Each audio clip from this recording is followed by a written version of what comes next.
तो प्रिय साथियों, आपका चैप्टर है ईस्ट इंडिया कंपनी और बंगाल के नवाब। प्रश्न नंबर है आपका 222।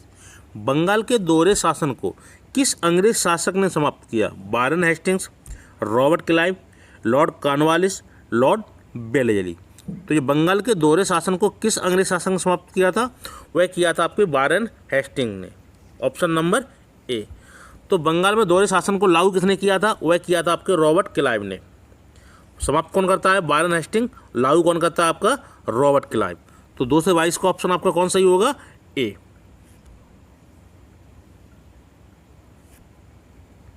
अगला प्रश्न आपका 223। निम्न में से किस स्थान समूह की जमींदारी इब्राहिम खान ने अंग्रेजों को बख्श दी, यानी कि अंग्रेजों को दी थी? चिंसुरा, कासिम बाजार एवं बड़ा नगर की, सूतानाती, कलिकाता एवं गोविंद नगर की, चोल, दिव एवं दामन की, या पुलिकट, सूरत एवं मूसलीपट्टनम की? तो क्या प्रश्न है आपका कि किस स्थान समूह की जमींदारी इब्राहिम खान ने अंग्रेजों को दी थी? तो वह दी थी आपकी सूतानाती, कलिकाता एवं Govind Nagar. Option number B. इन तीनों को मिला के अंग्रेज क्या करते हैं? कलकत्ता नामक शहर की स्थापना कर लेते हैं। तो इब्राहिम खान ने अंग्रेजों को जमींदारी किस किस की दी थी? सूतानाती, कलिकाता एवं गोविंद नगर।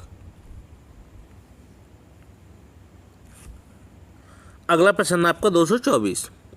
रॉबर्ट क्लाइव जिस रूप में पहली बार बंगाल आया था? नंबर ए, फोर्ट विलियम के गवर्नर के रूप में, मद्रास के गवर्नर पिगट के पॉलिटिकल एजेंट के रूप में, एक सिविल सर्वेंट के रूप में, कलकत्ता पर पुनः कब्जा करने वाली अभियान दल के नेता के रूप में।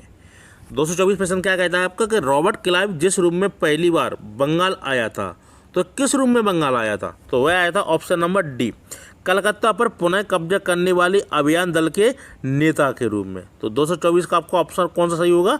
डी। यानी कि जो रॉबर्ट क्लाइव पहली बार बंगाल में आता है वह किस रूप में आता है? कि कलकत्ता पर पुनः कब्जा करने वाले अभियान दल के नेता के रूप में। अगला प्रश्न आपका 225। निम्नलिखित में से किस ब्रिटिश अफसर ने बंगाल में जमींदारी के स्वामित्व संबंधी अधिकारों का विरोध किया?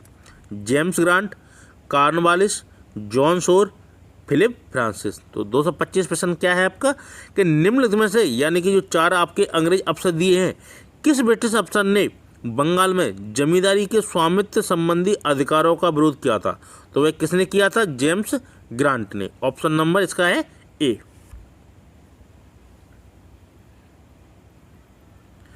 अगला प्रश्न आपका 226। दीवानी से अंग्रेजों को किसका अधिकार प्राप्त हुआ? राजस्व वसूलने का, सेना गठन करने का, संधियां करने का, निःशुल्क व्यापार करने का?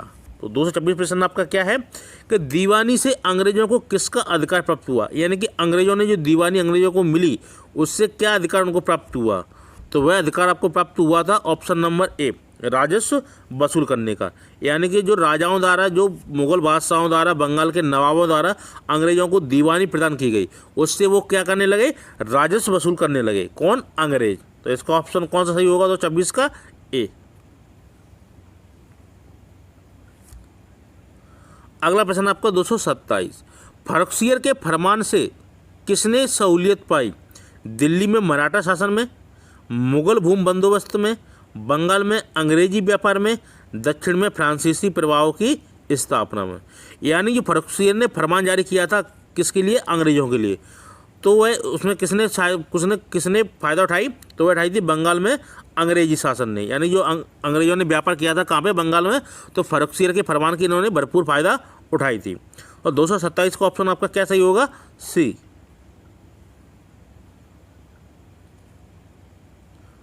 अगला प्रश्न आपको 228। बंगाल के किस नवाब ने ईस्ट इंडिया कंपनी को मिदनापुर का क्षेत्र प्रदान किया? सिराजुद्दौला ने, अलीवर्दी ने, मीर जाफर ने, मीर कासिम ने। तो 228 प्रश्न आपका क्या है कि बंगाल के किस नवाब ने ईस्ट इंडिया कंपनी को मिदनापुर का क्षेत्र प्रदान किया था?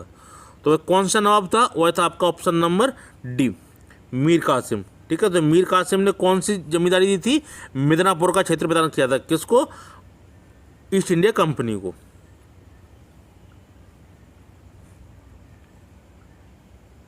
अगला प्रश्न आपका 229, निम्नलिखित में से कौन नवाब सिराजुद्दौला के प्रति स्वामी भक्ति में विशिष्ट था?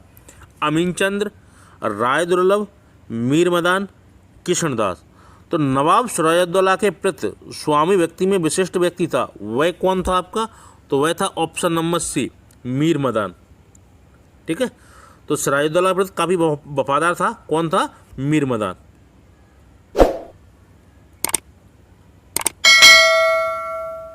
अगला प्रश्न आपका 223, बंगाल के किस नवाब ने यूरोपियनों की तुलना मधुमक्खियों से की थी? मीर कासिम ने, मीर जाफर ने, अलीवर्दी ने, नजमुद्दौला ने। यानी बंगाल का वह कौन सा नवाब था जिसने यूरोपियों की तुलना किससे की? मधुमक्खियों से। तो मधुमक्खियों का मतलब ये बोला था कि आप इनसे, जैसे कि मधुमक्खियों के छत्ते से छेड़छाड़ ना की जाए, उनको जैसा है वैसा ही रहने दें। तो इस प्रकार नवाब ने क्या बोला था कि यूरोपीय कंपनियां हैं वो कैसी हैं? मधुमक्खियों के समान है, यानी कि जिनसे ज़्यादा बोलेंगे छेड़ेंगे तो ये अपनों को नुकसान पहुंचाएंगी। तो यह किसने कहा था? तो यह कहा था आपका ऑप्शन नंबर सी, अलीवर्दी ने। तो अलीवर्दी ने क्या कहा था कि यूरोपियों की तुलना मधुमक्खियों से की थी।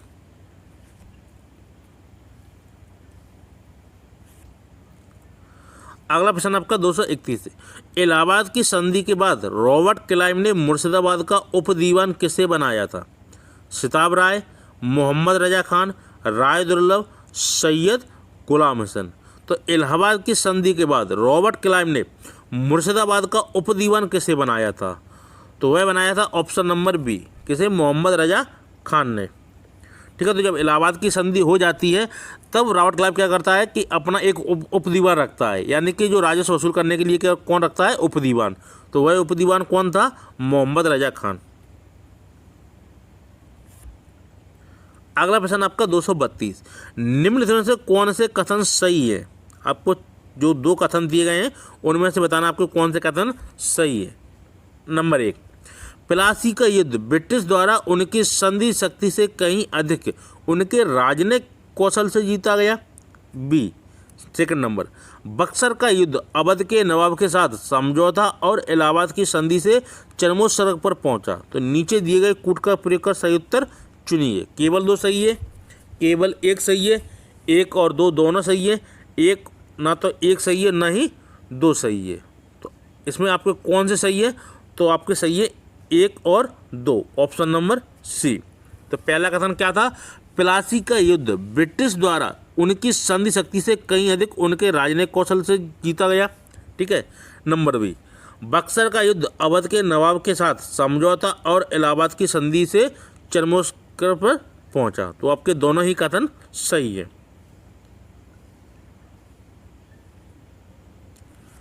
अगला प्रश्न आपका 233, बंगाल में फोर्ट विलियम का प्रथम अध्यक्ष कौन था? George Oxford, Job Charnock, John Child, Charles Eyre. यानी जो बंगाल में फोर्ट विलियम कॉलेज था उसका प्रथम अध्यक्ष कौन था? तो प्रथम अध्यक्ष था आपका option number D, Charles Eyre. ठीक है, तो जो चार्ल्स आयर थे वो बंगाल में जो फोर्ट विलियम कॉलेज था उसके प्रथम अध्यक्ष थे। कौन? Charles Eyre. अगला प्रश्न आपका 234, फोर्ट विलियम कहाँ पर स्थित था? मछलीपट्टनम, मद्रास, उड़ीसा, कलकत्ता। यानी कि जो फोर्ट विलियम कॉलेज है यह कहाँ पर स्थित है आपका? तो यह स्थित है आपका कलकत्ता में, ऑप्शन नंबर डी। कलकत्ता कहाँ है आपका? पश्चिम बंगाल में। ठीक है, तो फोर्ट विलियम कहाँ पर स्थित है? कलकत्ता में। अगला प्रश्न, मीर जाफर था हैदराबाद का नवाब, अवध का नवाब, बंगाल का नवाब, भोपाल का नवाब। तो मीर जाफर था वह किसका नवाब था? वह था आपका बंगाल का नवाब। ठीक है, तो मीर जाफर किसका नवाब था? बंगाल का नवाब।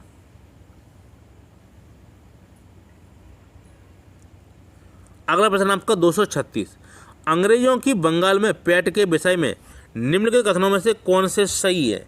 1, जॉब चार्नक अगस्त 1690 में सुल्तानती में आया तथा उसने कलकत्ता की स्थापना की जो बाद में ब्रिटिश भारतीय साम्राज्य का केंद्र बना। सेकंड, फ्रांसीसी ईस्ट इंडिया कंपनी ने कलकत्ता में फोर्ट विलियम के निकट एक दुर्ग का निर्माण किया। तो नीचे दिए गए कूट का प्रयोग कर सही उत्तर चुनिए। केवल 2 सही है, केवल एक सही है, एक और दो दोनों सही है, ना तो एक सही है ना ही दो सही है। तो प्रश्न आपका क्या था 236, अंग्रेजों की बंगाल में पैठ के विषय में निम्नलिखित कथनों में से कौन से सही है, तो वह कथन आपको बताना है। तो आपके कथन सही है इसमें कौन सा, वह केवल बी, यानी कि एक सही है। एक क्या कथन है आपका, जॉब चाणक्य अगस्त 1690 में सुतानती में आया तथा उसने कलकत्ता की स्थापना की, जो बाद में ब्रिटिश भारतीय साम्राज्य का केंद्र बना। तो ये कथन आपका बिल्कुल सही है जी। सेकंड क्या था आपका, फ्रांसीसी ईस्ट इंडिया कंपनी ने कलकत्ता में फोर्ट विलियम के निकट एक दुर्ग का निर्माण किया था। तो ये आपका सही नहीं है, आपका सिर्फ फर्स्ट सही है।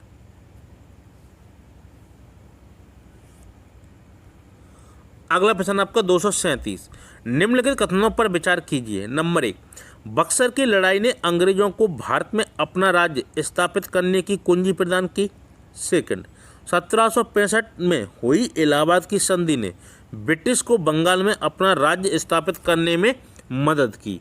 तो उपरोक्त कथनों में से कौन से आपके सही है, केवल दो सही है, केवल एक सही है, एक और दो दोनों सही है, ना तो एक और ना ही दो सही है। तो 237 प्रश्न आपका क्या है कि कथन एक और दो कथन है आपको, तो इसमें से आपको बताना कौन से सही कथन है। तो पहला कथन आपका क्या था, बक्सर की लड़ाई ने अंग्रेजों को भारत में अपना राज्य स्थापित करने की कुंजी प्रदान की। सेकंड, 1765 में हुई इलाहाबाद की संधि ने ब्रिटिश को बंगाल में अपना राज्य स्थापित करने में मदद की। तो आपका ऑप्शन इसमें कौन सही है, वो सही है सी, यानी एक और दो दोनों ही कथन सही है।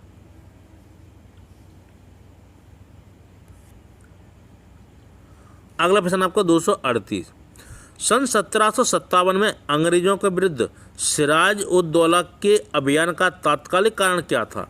नंबर 1, कलकत्ता में पहुंचने वाली भारतीय वस्तुओं पर अंग्रेजों द्वारा भारी शुल्क लगाया जाना। बी, अंग्रेजों द्वारा अपनी वस्तुओं पर कर न देना। सी, नवाब की बिना अनुमति या उसकी जानकारी के अंग्रेजों द्वारा कलकत्ता में अतिरिक्त किलेबंदी किया जाना। ऑप्शन नंबर डी, अंग्रेजों द्वारा सिराजुद्दौला के विरोधी शौकत जंग का समर्थन किया जाना है। यानी कि जो 238 प्रश्न है वह प्रश्न के बारे में आपके चार कथन दिए गए हैं और बताना है कि उसका तात्कालिक कारण क्या था। प्रश्न क्या था, 1757 में अंग्रेजों के विरुद्ध सिराजुद्दौला के अभियान का तात्कालिक कारण क्या था। तो वह तात्कालिक कारण था आपका ऑप्शन नंबर सी, नवाब के बिना अनुमति या उसकी जानकारी के अंग्रेजों द्वारा कलकत्ता में अतिरिक्त किलेबंदी किया जाना। यानी जो किलेबंदी कर रहे थे वह कारण बना था 1757 में प्लासी के युद्ध का। ठीक है, तो 238 का ऑप्शन आपका कौन सही है, सी।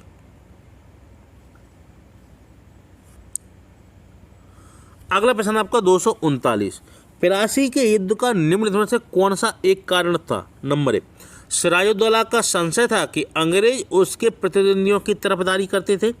बी, अंग्रेजों ने कलकत्ता में प्रवेश करने वाले माल पर भारी शुल्क लगाए। सी, अंग्रेजों ने कलकत्ते की किलेबंदी शुरू कर दी थी। डी, सिराजुद्दौला को फ्रांसीसियों द्वारा उकसाया गया था। यानी कि 239 प्रश्न है, उसका आपको सही जवाब देना है कि वह उसका प्लासी के युद्ध का कौन सा एक कारण था। यानी जो प्लासी का युद्ध हुआ था वो किस कारण से हुआ था, तो वह हुआ था ऑप्शन नंबर सी, अंग्रेजों ने कलकत्ते की किलेबंदी शुरू कर दी थी, इसलिए क्या हुआ था, युद्ध हुआ था। कौन सा, प्लासी का युद्ध। ठीक है, तो सिराजुद्दौला इससे काफ़ी नाराज हुआ और इसने युद्ध की घोषणा की। तो प्लासी के युद्ध का निम्नलिखित में कौन सा एक कारण था, अंग्रेजों ने कलकत्ते की किलेबंदी शुरू कर दी थी। अगला प्रश्न आपका 240, 1756 में कलकत्ता पर नवाब सिराजुद्दौला द्वारा आक्रमण किए जाने का तात्कालिक कारण निम्नलिखित में से कौन सा एक था। नंबर 1, अंग्रेजों ने नवाब के विरुद्ध उसे गद्दी से हटाने की दृष्टि से षड्यंत्र किया। बी, अंग्रेज कंपनी द्वारा अतिदेय व्यापार कर अदा करने से इनकार। सी, सिराजुद्दौला अंग्रेजों को बंगाल के बाहर खदेड़ना चाहता था।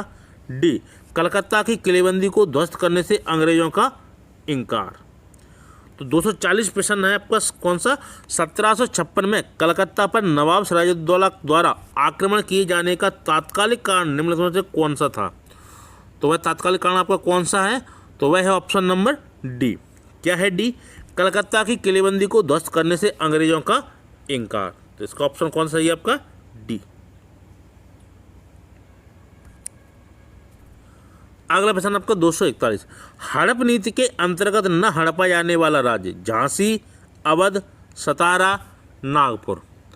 यानी कि जो हड़प नीति के द्वारा डलहौजी ने चलाई थी हड़प नीति, इसके द्वारा इसने काफ़ी राज्यों को अपने राज्य ब्रिटिश साम्राज्य में मिला लिया था।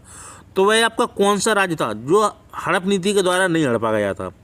तो वह नहीं था आपका ऑप्शन नंबर बी, अवध। तो अवध को मिला तो लिया गया था, लेकिन किसके आधार पर मिलाया गया था? तो ये मिलाया गया था आपके कुशासन के आधार पर, यानी कि यहाँ का शासन सही नहीं चल रहा और वाजिद अली शाह जो यहाँ के नवाब थे उनको हटाकर और सीधे ब्रिटिश साम्राज्य में मिला लेते। किसको? अवध को। तो हड़प नीति के अंतर्गत नहीं, इनको किसके आधार पर मिलाया गया था? कुशासन के आधार पर।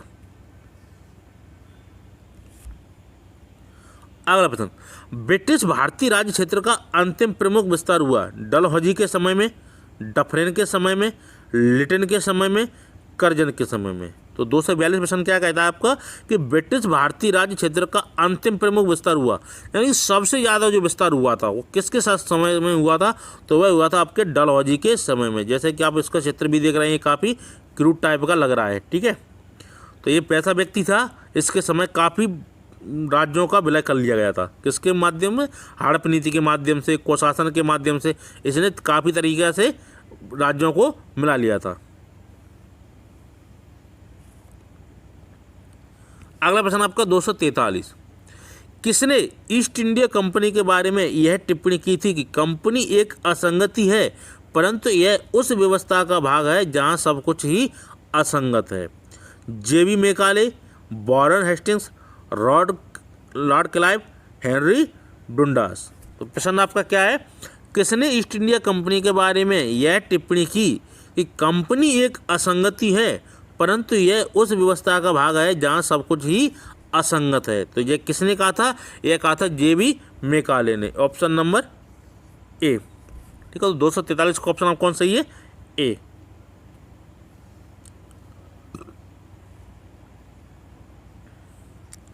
अगला प्रश्न आपका 244, भारत में ब्रिटिश उपनिवेशवाद के दौरान नए शहरों का प्रादुर्भाव हुआ। कलकत्ता जो अब कोलकाता है उन प्रथम शहरों में से एक था। निम्नलिखित में से कौन से गांवों से मिलकर कलकत्ता शहर बना था? नंबर ए 24 परगना, कलिकाला, ठाकुरगांव को मिलाकर, मिदनापुर, चटगांव, बर्दवान को मिलाकर, सुतानदी, कलिकाता, गोविंदपुर को मिलाकर, या मिदनापुर, ठाकुरगांव और गोविंदपुर मिलाकर। यानी जो कलकत्ता है वर्तमान स्वरूप, ये किस तीन दीवानी रियासतों को मिलाकर बनाया गया था? तो वह दीवानी रियासतें आपकी कौन कौन सी थी? वह थी सुतानदी, कलिकाता और गोविंदपुर। इन तीनों को मिलाकर नया शहर बनता है कौन सा? कलकत्ता। तो क्या प्रश्न है आपको 244, भारत में ब्रिटिश उपनिवेशवाद के दौरान नए शहरों का प्रादुर्भाव हुआ। कलकत्ता जो अब कोलकाता है उन प्रथम शहरों में से एक था। निम्नलिखित में से कौन से गांवों से मिलकर कलकत्ता शहर बना था? तो वह बना था सुतानदी, कलिकाता और गोविंदपुर को मिलाकर। अगला प्रश्न आपका 245, 1756 में ब्रिटिश द्वारा की गई कलकत्ता की किलेबंदी को बंगाल के नवाब सिराजुद्दौला ने क्या माना था? अपनी प्रभुता पर आक्रमण, बड़े पैमाने पर ब्रिटिश व्यापार की वृद्धि, भारत में ब्रिटिश की असुरक्षा, डी बंगाल पर ब्रिटिश नियंत्रण। तो प्रश्न आपका 245 क्या है कि 1756 में ब्रिटिश द्वारा की गई कलकत्ता की किलेबंदी को बंगाल के नवाब सिराजुद्दौला ने क्या माना था? तो वह माना था ऑप्शन नंबर ए अपनी प्रभुता पर आक्रमण। तो सिराजुद्दौला क्या मानता है उसको?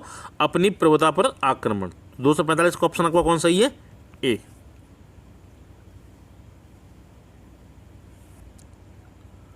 अगला प्रश्न आपका 246, नीचे उन राज्यों के नाम दिए गए हैं जिन्हें दया बसान सिद्धांत के अंतर्गत ईस्ट इंडिया कंपनी ने अपने राज्य में मिला लिया।